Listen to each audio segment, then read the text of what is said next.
What's up, guys? My name is TechnoTuner, and today I'm bringing to you my RB Rescue Ace deck profile. This deck has been a lot of fun to play here lately with some friends, and it has a lot of capabilities that the old Rescue Ace deck didn't have. So aside from playing it pure and having that recyclability more frequently, I do have a lot more fun with this deck because it allows me to go through and set up a spell trap negation or monster pops. Not just through the actual spell and traps from the Rescue Ace, but from the RB side as well. This deck is a lot of fun, has a lot of capabilities of further growing as more support comes out, but I wanted to at least take some time today and go over it with you guys. So, let's go ahead and hop right on in to this deck profile. First off, we play the main starter, Rescue Ace Airlifter at 3. If this card is normal or special summon, you can add one Rescue Ace spell from your deck to your hand. When your opponent activates a monster effect on the field, quick effect.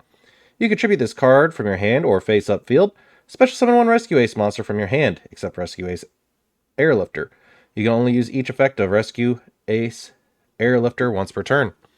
So basically what we're doing is getting us an emergency to allow us to summon a hydrant, and then we tribute off a monster either in our hand or on the board, which would be the Airlifter. Next, we do play 3 Rescue Ace Impulse. This card has been seeing a lot more meta play here lately because it does give the option to get you a Rescue Ace monster such as Airlifter on the board to draw 2, and then discard 1. During your main phase, you can choose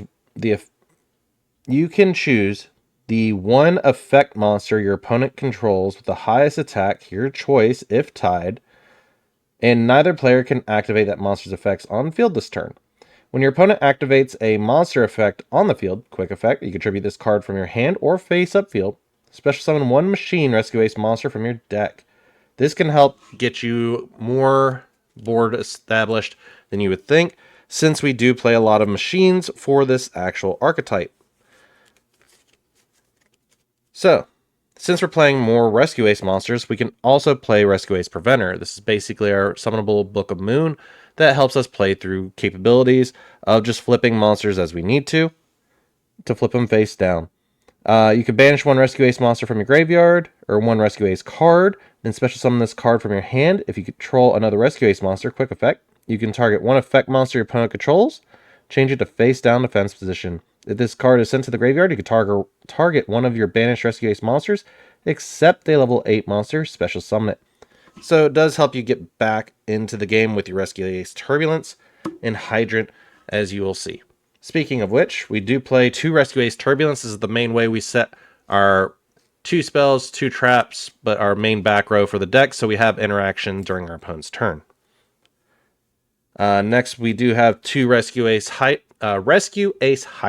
This is the main key point of the deck where you need to have the Hydrant on board in some fashion to be able to activate your spells and traps or your secondary effects for some monsters. The fun fact of it is, while you control a Rescue Ace monster other than Rescue Ace Hydrant, your opponent's monsters cannot target this card for attacks. Your opponent cannot target this card with card effects either. You can only use each of the following effects of Rescue Ace Hydrant once per turn. You can activate a quick play spell or trap that was set by the effect of a Rescue Ace card this turn that it was set. During your main phase, you can add one Rescue Ace monster from your deck to your hand, except Rescue Ace Hydrant. The other part that I will state is it works very well in combination with Turbulence, if you haven't already seen it. Turbulence, yes, you do banish 2 Rescue Ace cards from your graveyard, special summon this card from your hand. During the main phase, you can set up to 4 Rescue Ace quick play spells or normal traps with different names directly from your deck. If another card you control leaves the field by an opponent's card effect, except during the damage step, target one card in the field and destroy it, which can help you out a lot, because if they clear your back row or get rid of a monster on board, you can come back and pop one of their cards. Next, I do play the 1 Fire Engine and the 1 Fire Attacker. Fire Engine is just an additional body. If a Rescue Ace monster is normal or special summon to your field, except during the damage step, except for Fire Engine, you can special summon this card from your hand. If a monster is special summoned to your opponent's field, except during the damage step, you can special summon 1 level 4 or lower Rescue Ace monster from your hand, deck, or graveyard. So this can help you get Hydrant back out on the board if you need to. Rescue Ace Fire Attacker, like I said, it's our draw 2, discard 1. If a card is added to your opponent's hand except by drawing it, you draw 2, then discard 1 card, which can help you out a lot. But basically, this is the main target that you're summoning off the impulse, so it helps you get through your combo. That's all for the actual Rescue Ace monsters that I'm playing in the main deck. However, we do play the RB package. I'm playing it a little bit higher quantity than what most other people would play it at, since I do like seeing the RB cards a little bit more frequently. So I'm playing 3 RBGA 10 Driller. If you control no face-up monsters, or this card, or the only face-up monster you control are RB monsters, you can special summon this card from your hand. You can only special summon RB Gaio Driller once per turn this way. During the main phase, if this card is linked to an RB Link monster, you can pay 500 life points, target one monster your opponent controls, destroy both that monster and this card. So basically, it's just a quick effect pop. But in combination with that, we do also play the GA10 Cutter. So basically, you don't have to normal summon or special normal summon either of these, as long as you don't control any monsters, or the only monsters you control are RB monsters. But if you control no monsters, or the only face-up monsters you control are RB monsters, you can special summon this card from your hand. You can only special summon RB Gaio Cutter once per turn this way.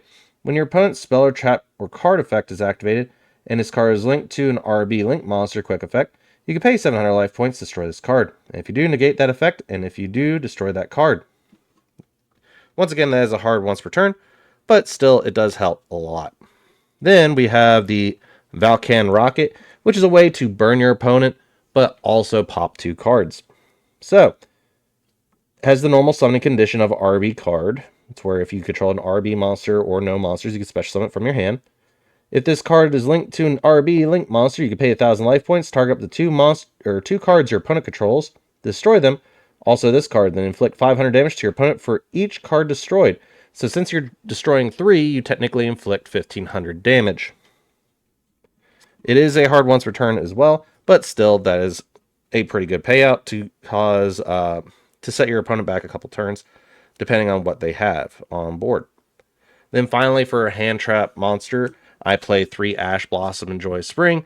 It's just mainly because it's a fire attribute. It does help the deck a lot, and it allows you to further hinder your opponent while you're going through simple combos. Next, we're moving on to the spells. We're going to go ahead and start with the RB spells, which is 3 RB Stage Landing and 1 Funk Dock. Funk Dock is really great because when this card is activated, you add an RB card from your deck to your hand. Then each time a monster your opponent controls is destroyed by battle or card effect, you gain 500 life points. If a face-up, you gain 500 life points. If a face-up RB monster you control leaves the field by card effect, you can special summon one RB monster from your deck, which is very helpful. So if Gaia 10, so Driller, Valkan Rocket, or the Cutter send themselves for their effect, you get to basically supply another one due to Funk Dock, but that's a hard once per turn. And then Stage Landing is allowing you to special summon an RB monster from your deck or extra deck with a different name than the cards you control. If a RB monster you control would be destroyed by Valor card effect, you can banish this card from the graveyard instead. You cannot special summon from the extra deck the turn you activate this card except machine monsters with 1,500 or less original attack, which is perfectly fine because his deck doesn't really utilize its extra deck a lot, but it's also a great way to basically get your RB negates going if you need to. For the one support card I do play, it is the Reinforcement of the Army. This card is just very helpful to get you into Airlifter. The one other card I would recommend running is a 1-for-1, but right now I'm just running the Reinforcement of the Army as a solo support spell. Alright, on to the Rescue Ace cards themselves. So for the Rescue Ace engine, I'm playing 3 Emergency, 1 HQ, 1 Rescue, 1 Alert, 1 Contain, and 1 Extinguish. Now, the good part about this is that you are seeing less bricks in your hand with these cards being at 1. The only thing that I would recommend that I've encountered with Grind Game is that you want a second HQ or a way to get HQ. So this is probably where you would play the Reinforce or a second HQ. Reinforce will also help you with your protection for your turbulence if you need it. So I would recommend really just running probably both of them, in all honesty. But in this case, for people that don't know what any of these cards do, emergency, you can special summon one rescue ace monster from your deck in defense position, then tribute one rescue ace monster from your hand or field. During the main phase, you can banish this card from your graveyard, target one rescue ace trap in your graveyard, set it. Rescue Ace HQ. While your opponent controls a monster, all Rescue Ace monsters you control gain 500 attack and defense. During your main phase, you can normal summon one Rescue Ace monster in addition to your normal summoner set. You can only gain this effect once per turn. Once per turn, you can target 4 of your Rescue Ace cards that are banished or in your graveyard, shuffle them into the deck, then draw 1. Then you have Rescue. Target one Rescue Ace monster in your graveyard, or if you control Rescue Ace Hydrant, you can target one monster in your opponent's graveyard instead. Special summon to your field. You can only activate one rescue per turn. Then there's Alert. Add one Rescue Ace monster from your graveyard to your hand, or if you control Rescue Ace Hydrant, you can add one Rescue Ace monster from your deck to your hand instead. You can only activate one Alert once per turn. Contain. If you control a Rescue Ace monster, target one effect monster your opponent controls. This turn, that effect monster cannot attack. Its effect is negated. If you control Rescue Ace Hydrant, at resolution of this effect, that monster also cannot be used for material for a fusion, synchro, exceeds, or link summon this turn. Then we have Extinguish. If you control a Rescue Ace monster, target one effect monster your opponent controls, destroy it. Then if you currently control Rescue Ace Hydrant, your opponent cannot activate the effects of that destroyed monster or of monsters with its same original name this turn. So basically, each of these cards have their own utility, which can help you further hinder your opponent during their turn so you can establish a board. Then for the final 3 cards, which in all honesty, you could probably cut to fill in supplemental, since I'm running 41, or if you want to add one and run 42, you can basically cut or replace these Infinite Impermanents with 3 Molcharmy Swallows. You can also replace it with the second HQ and the 1-for-1, and just leave it to where you only have 3 Ash Blossom, but it is personally up to you for each of your own play styles. Next, let's go ahead and hop around into the extra deck. So for the extra deck, I play 1 Battling Boxer King Dempsey. This is just a way for us to go ahead and get into our Airlifter, because when it's special summon, we get to add 1 level 4 or lower Fire Warrior monster from our deck to our hand, or 1 Battling Boxer card. So basically, we're just going to be adding Airlifter off of this. Next, I play 1 Hope Harbinger, because we do have ways to go into our level 8s. It's also a great spell negate. Then, I play 1 Super Star Slayer Typhon Sky Crisis. This card is just good in case you need to negate any 3K monsters on the field that you just can't really deal with. Normally, with your Rescue Ace deck, it's usually when you're running out of resources or ways to recycle back. That's all for the Xyz monsters that I do play for this deck. However, there is one other summoning method that I do use for this deck, and it's a lot of it. That would be link summoning. So we use 1 Relinquished Anima if in case we need to ever get rid of the Hydrant, because it's the only thing we can get on the board, but we need to get over something big. Anima is a great way to go about it. We got Pit Knight early, which is a great way to get a negate on board, because whatever it points to, you can target 1 effect monster your opponent controls until the end phase. So this turn changes attack to 0, also negates effects during the end phase. When a monster this card points to activates its effect, you can target 1 effect monster your opponent controls until the end phase. With this turn, changes attack to 0, then negates effects. Yep, sorry. I forgot that first part. Then during the end phase, if this card is in the graveyard because it was destroyed by battle or card effect and sent there this turn, you can special summon this card. So that's a great way to get recurability negation back on the board. Next is Heat of the Fire Charmer. Just a great way to revive back a Ash Blossom that your opponent dropped on you, just to continue your play and go into Promethean Princess or another card. Next, we have 1 IP Masquerena. I play 2 RB Valken Booster. This card is insane for the RB archetype. This card is Link Summon. You can add 1 RB spell from your deck to your hand. If this card is in the extra monster zone, you can special summon an RB monster from your hand or graveyard in defense position. Then you can move this card you control to another main monster zone. Also, you cannot special summon from the extra deck for the rest of the turn except machine monsters with 1500 or less attack. So, it does help you out a lot, because you basically can go into this, get your stage landing, set up for the spell or trap negate, And then Valken Booster can revive back a monster from the graveyard to allow you to go into the Link 3, which you'll see here shortly. I do play that one Nightmare Unicorn and pair with the IP Masquerade because it's a free shuffle back into the deck. I play 2 RB, the Brute Blues. This is the one target monster that we're going to be doing for RB Valken Booster and just for the RB monsters in general. This card is really good for the deck. It has a lot of functionality. It also gains the effect depending on the amount of RB monsters it points to.